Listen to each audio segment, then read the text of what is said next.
Kaya Juka, Wurnyuni. Hello, brothers and sisters. Thank you very much for the opportunity to address you all today. I can't deny that I'm extremely nervous. Despite having been a high school teacher for 10 years and having stood in front of literally thousands of students in that time, the thought of getting up and addressing any crowd of adults formally is still very intimidating. I feel a judgmental glare when I speak about Aboriginal-related matters. It shakes my confidence and my focus. I can see the eye rolls and the disinterest. And I imagine the thoughts and words around me in the room. Here we go again. More special attention for the Aboriginal kids. They get so much already. Look at her. What would she know?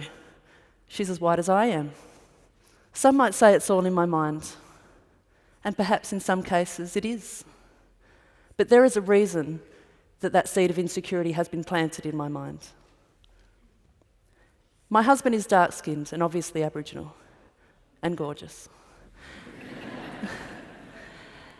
And despite my thorough knowledge in Indigenous history, culture and language, most people will bypass straight by me and assume he's the expert. That can be rather frustrating for me and very awkward for him. His experiences of racism, though, are far more hurtful and blatant. Quite recently, we went to the doctor's surgery for separate appointments. We ended up in the line together afterwards to pay. The receptionist greeted me warmly and with a nice smile.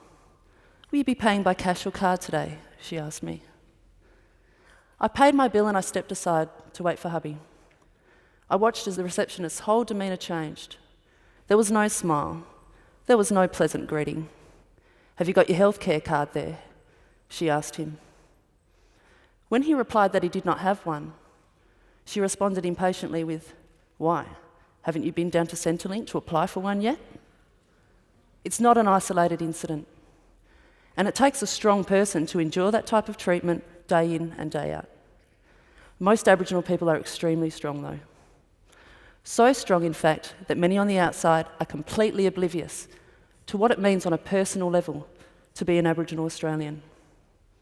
How it feels to be constantly demonised in the media, to be resented on the basis of primitive and criminal stereotypes that just won't go away, and all types of outlandish benefits that simply don't exist. How it feels to be scrutinised every time you walk into a store.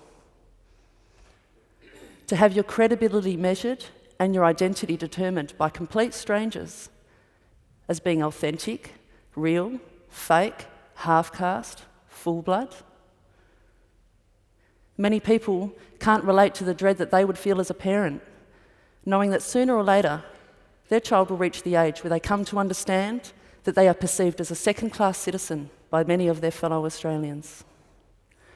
When we read graffiti on the toilet walls or we cop it in the playground, the weight of those words creates new wounds and it keeps old wounds open. In primary school, Aboriginal children were the butt of racist jokes and names. People resented standing next to us in the lineup. They didn't want to hold hands. Comments about being smelly and dirty were often made. In my private high school, my peers thought nothing of referring to Aboriginal people as boongs, abos and coons. There was very little value placed on Aboriginal contributions and content. I later realised that the school was named after Frederick Irwin, an aggressive and cruel man who preempted the Mandurah massacre of 1834. 25 armed gunmen on horseback gunned down men, women and children, my husband's ancestors, in the river crossing. This has been brushed aside to make way for a nicer story about a noble pioneer, a very common story in our country. I can remember the reconciliation movement of the 90s being a big deal. In theory, it sounded really positive, making amends between Aboriginal and non-Aboriginal Australians. It wasn't until later that I could see the flaws. It was just another government-funded campaign aimed at securing votes above all else. The political parties grew tired and they moved along. The biggest flaw, though, was the whole concept of reconciliation. To reconcile implies a return to some pre-existing harmony or equal footing. How can we possibly return to something that we have never truly had or known? When you really think about it, in the past 230 years of our country's turbulent history, the first Australians and those who came after have never shared a relationship based on mutual understanding, compassion and respect. That is still yet to come. In 2008, Prime Minister Kevin Rudd issued the apology to the stolen generations.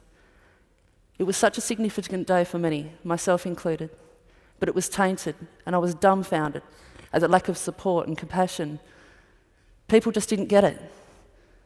Even people that I considered friends that I thought would know better. I heard them grumbling about it being irrelevant, unnecessary, overdramatic even. It can be so hard to feel like positive change is happening when you're exposed to attitudes such as that. But we must persist. It is our future. Last month I was supervising my boys playing in the neighbourhood park. My heart sunk a little when I heard another child ask my eldest if he was an Abo. I felt relieved and proud when my son responded with, "No, I'm Noongar." When the other boy questioned what this meant, my son explained that it was an Aboriginal person from the southwest region. The other boy was satisfied with this and then asked to play a game of chasey, and off they went. I comfort myself knowing that while I cannot shelter my sons, my children, from the racism that exists out there, I can certainly raise them to be strong and resilient in the face of it. So I believe that a positive change is coming. In fact, I believe it's here already, and that no matter of denial or resistance will stop it when it reaches its full momentum. I simply have to believe that, for my kids, for our kids. At the beginning of this year, I started teaching an alternative program for at-risk teens. And I started sharing my teacher logs and stories online. I shared stories about my students' lives, their feelings, hopes, dreams and challenges as young Aboriginal people. And the response from the online community was overwhelming. One young man in particular captured the hearts of so many. At 14 years old, Bevan has no stable home or guardian. He hops from couch to couch, ours included. An angry and neglected young man, he's grown up void of any sort of childhood innocence, surrounded by drugs, alcohol, crime and violence. But he has a link to something better now, something greater, through the BFR community. He reads what I write online, and he's read the thousands of comments from Australians all over the country, showing him support, compassion, and true encouragement. It has begun to thaw the hate and the anger in his heart, and he is growing in compassion and tolerance himself.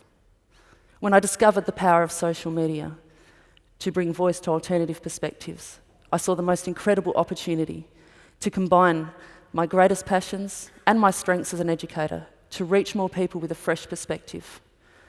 Aboriginal people do not need to get over it. We do not need to move on from the past. We are waiting for you to fill in the gaps and catch up so that together we can all finally move on from the same page of the same book. You might be wondering, what can I do? And I tell you that the answer is plenty. There are many things that you can do to be a positive force for change every single day. I ask you, when you see racism, don't turn the other cheek. Challenge it head on. I ask you not to believe so readily what you hear and read about Aboriginal people, but to look a little deeper for yourself. I ask you to consider how very important it is to our people's entire well-being that our voices are heard and valued. Please, every single one of you, I ask you to take this idea home with you today. Don't leave it at the door. Take it home with you and help me to grow it. Younger and Border.